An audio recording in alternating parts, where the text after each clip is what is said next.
আজ এমন একজন ব্যক্তির সঙ্গে আমরা উপস্থাপন করাবো ক্যামেরার সঙ্গে, যিনি তার জীবনের অধিকাংশ সময়ের বেশি সময় এই শ্মশান ঘাটে অবস্থান করেন এবং যার জন্মের পরেই এই শ্মশান ঘাটের যত মানুষ মারা যায়, সমস্ত এই মানুষ মারা যাওয়ার পর সমস্ত শেষকৃত্যে যে কার্যক্রমগুলো করা হয় সেটা এখানে বেশি ইনি করে। তিনি আর কেউ নন, আপনাদের সকলেই সুপরিচিত ব্যক্তি বাবু কমলা সাধু। তিনি জীবনের অধিকাংশ সময়ে এই শ্মশান ঘাটে থাকেন এবং তিনি আজ পর্যন্ত বিয়ে শাদী করেন নাই।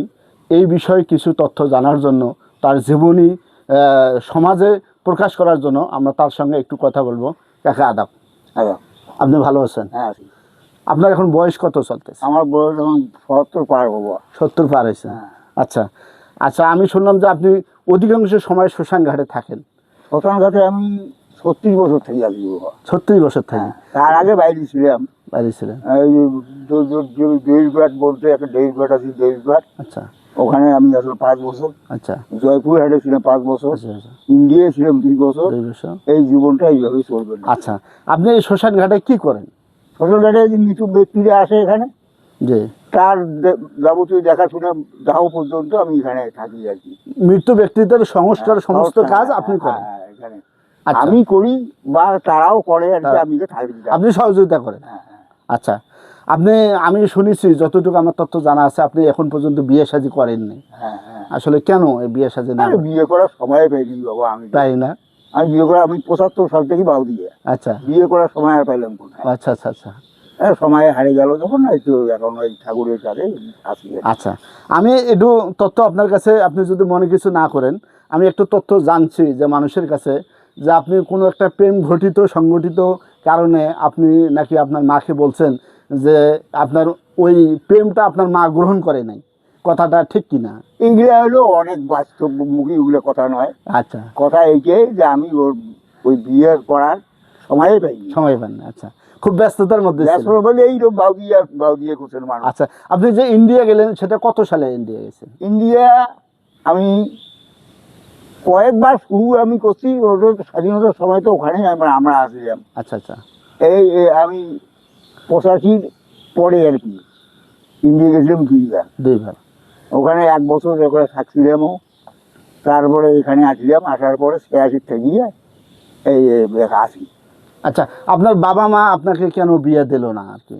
আমার বাবা কেমন ছিল, একটা ছোটবেলায় বাবা মারা গেছে। একদম ছোটবেলায়, একটা ছোটবেলায়। আমার বাবা কি হবো আমি স্মৃতিটাও মনে নাই? না, আমি জানি না বাবার কথা। আচ্ছা আচ্ছা।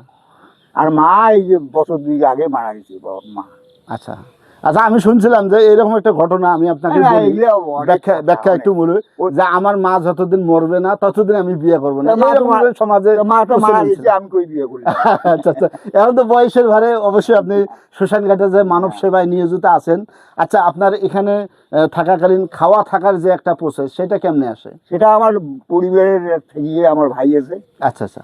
মা তখন অর্ডার দিছে যে এইটা সেই খাওয়া, মা ভাই দিক দিয়ে, বাচ্চা দিক দিয়ে, উঠে লোকজন দিয়ে উঠে আমি এখানে বসে বসে খাই। 3 বেলা এখানে খাবার পাঠায়?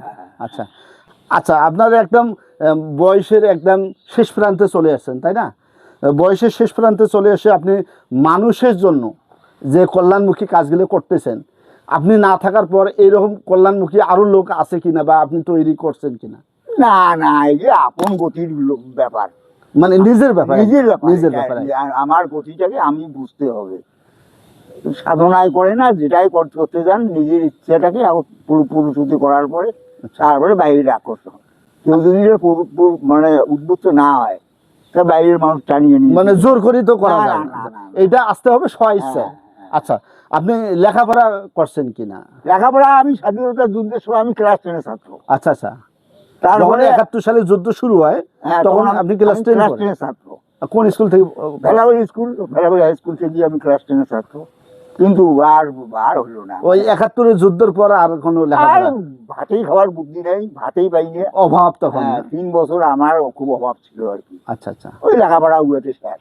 এই যে আপনার মা তো তাহলে অনেক বছর বয়সে মারা গেছে। কত বয়সে? মা 90 পার। 90 পার। হ্যাঁ। আচ্ছা, এই মার ভরণ পোষণ কি আপনি দিচ্ছেন? আমি দেইনি, মায়ে আমাকে ভরণ পোষণ দিচ্ছে। আমার আচ্ছা, বাবার আচ্ছা। কিছু সম্পদ ছিল, আচ্ছা আচ্ছা জমি জমা ছিল, ওইটাই দিয়ে আর কি মা আমাকে পুষছে, ভাই পুষছে। আচ্ছা বোনের বিয়ে হয়েছে, আচ্ছা বোন ইন্ডিয়ার আছে এখন। আচ্ছা। আর আমি কয় ভাই বোন আপনারা? আমি 2 ভাই 1 বোন। 2 ভাই 1 বোন।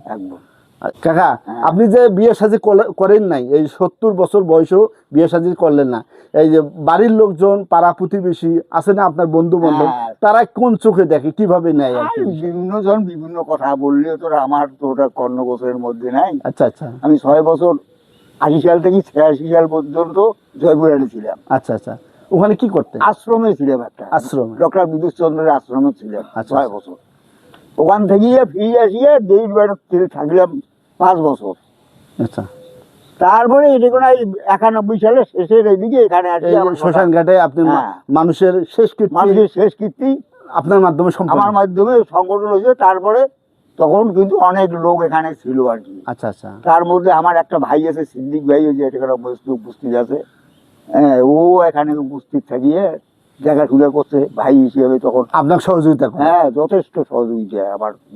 আচ্ছা, প্রিয় দর্শক শুনলেন, আমাদের হচ্ছে, আমরা এক কথায় বলতে পারি চিরকুমার কমলা সাধু আমার কাকা হয়, অনেক বয়সের ভারে, একদম বয়সের শেষ প্রান্তে এসে গেছে, 70 প্লাস বছর। 70 পার। আচ্ছা, আমাকে সাইড থেকে একজন বললো যে আপনি যদি এখনো বিয়ে করতে চান আপনাকে বিয়ে দেবে, এই বিষয়টা আপনি একটু। এটা এইরকম কি করে বাবা, কি করে আমাকে, আর ওইটার লোক দিয়ে লাভও নাই। আমার ওই বয়স আর নাই যে আমি বিয়ে করবো। আচ্ছা আচ্ছা আচ্ছা। আপনার কেন, মানে আমি জানতে চাচ্ছি, বিয়ের যে স্বাদ জীবনের, আপ তো হয়তো পরকালে নাও পাইতে পারি বা পাইতেও পারি, সেটা আল্লাহ পাকের ব্যাপার, সৃষ্টি করতে জানেন। এই যে আপনি যে একটা স্বাদ নিতে পারলেন না বিয়ার, এই স্বাদটার থেকে আপনি বঞ্চিত হলেন, আসলে এটা আসলে দুঃখের বিষয়। আপনার কি মনে হয় না যে আপনার ছোট ভাই ব্রাদার, ভাই ভাতিজা বিয়ে করে বাচ্চা কাচ্চা হয়েছে, আমারও এরকম একটা জীবনের দরকার? আমার দুঃখের কোনো ব্যাপার